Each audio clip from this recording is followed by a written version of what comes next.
पूर्वज हैं, हमारे पितृ हैं। जब जब 16 श्राद्ध में मृत्यु लोक पर पितृलोक से आते हैं, सबसे पहले तुम्हारे ही घर पर जाते हैं।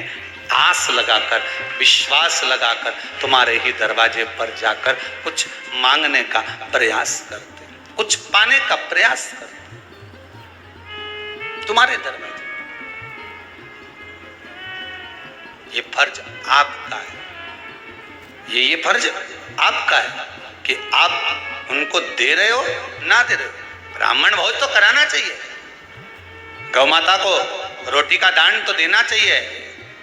शिव महापुराण की कथा यहां तक कहती है, समुद्र मंथन के समय पर देवता राक्षसों ने मिलकर जब मंथन किया, सुमेरु पर्वत को लेकर शेषनाग की रेती बनाकर जब मंथन करना प्रारंभ करा, मंथन करना जब प्रारंभ करते हैं, उस समय पर सबसे पहले अगर कुछ निकली है तो गौ माता निकली। क्या निकली है? गौ माता। कारण, गाय को निकालने का कारण केवल इतना था कि गाय का जो दूध निकलेगा, मंथन में जो विष निकलेगा, उस विष को जो पिएगा उसका कंठ जलेगा, और उस कंठ की जलन को गाय का जो दूध है वो जलन को रोक सकता है।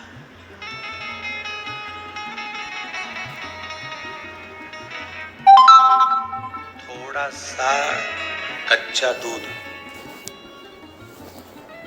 कच्चा दूध मतलब तपाया ना हो, आवाज बढ़ा, रिटर्न, थोड़ा सा कच्चा दूध,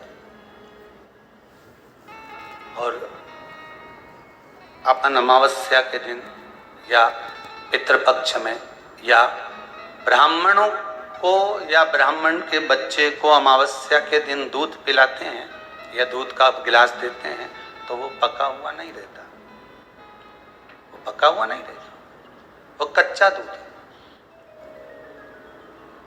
पीपल के नीचे जो दूध चढ़ाते हैं वो जम के बोलते जाओ कच्चा। शिव जी को जो दूध चढ़ा है वो कच्चा।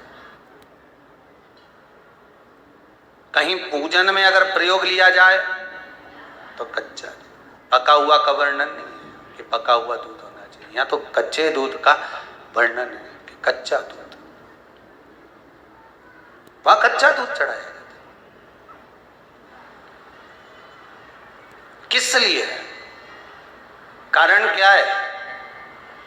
शंकर भगवान के श्री विग्रह में, भगवान शंकर के शिवलिंग में, भगवान शिव के शिवलिंग के भीतर सारे लोक, चाहे वो वैकुंठ लोक हो, चाहे वो मृत्यु लोक हो, चाहे वो पितृलोक हो, सब उस शिवलिंग के भीतर विराजमान है महाराज। शिवलिंग के भीतर विराजमान है महाराज, शिवलिंग के भीतर सारे के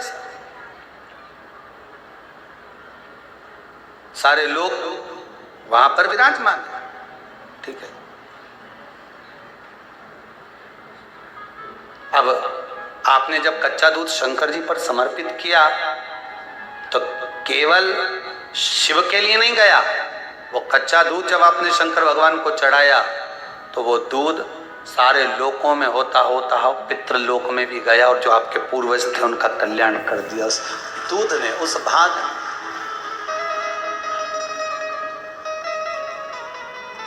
उस दूध ने।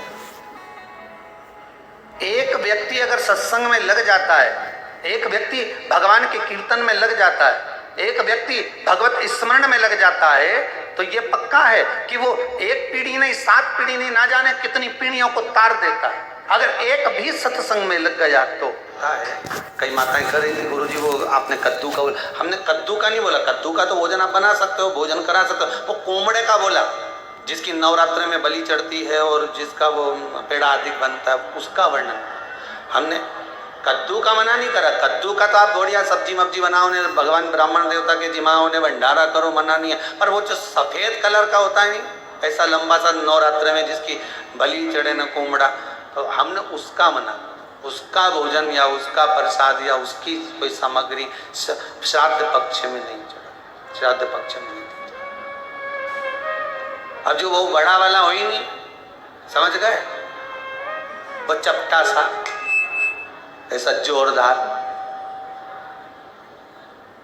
आज भी कुछ माताएं लेके आई थी सिर पे धर के, तो देखा तो वो पर वो कुम्भड़ा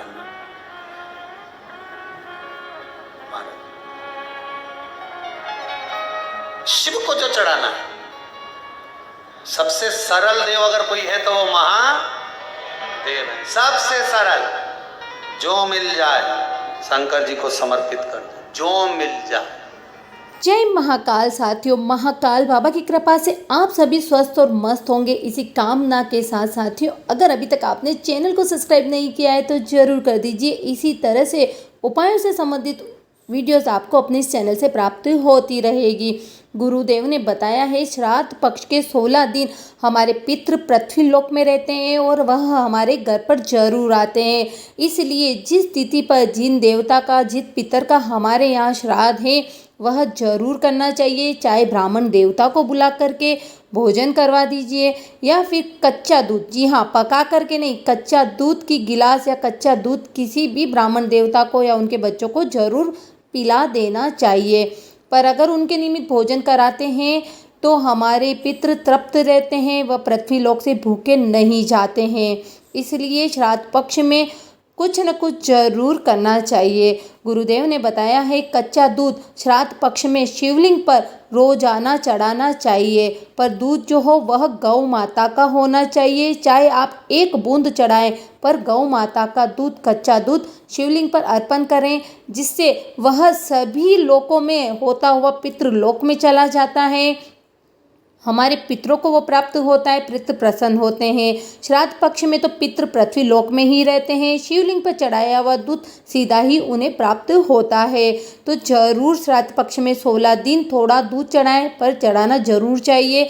घर का कोई भी सदस्य जाकर के चढ़ा सकता है, श्री शिवाय नमस्तुभ्यम बोल के या अपना नाम व गोत्र बोल करके।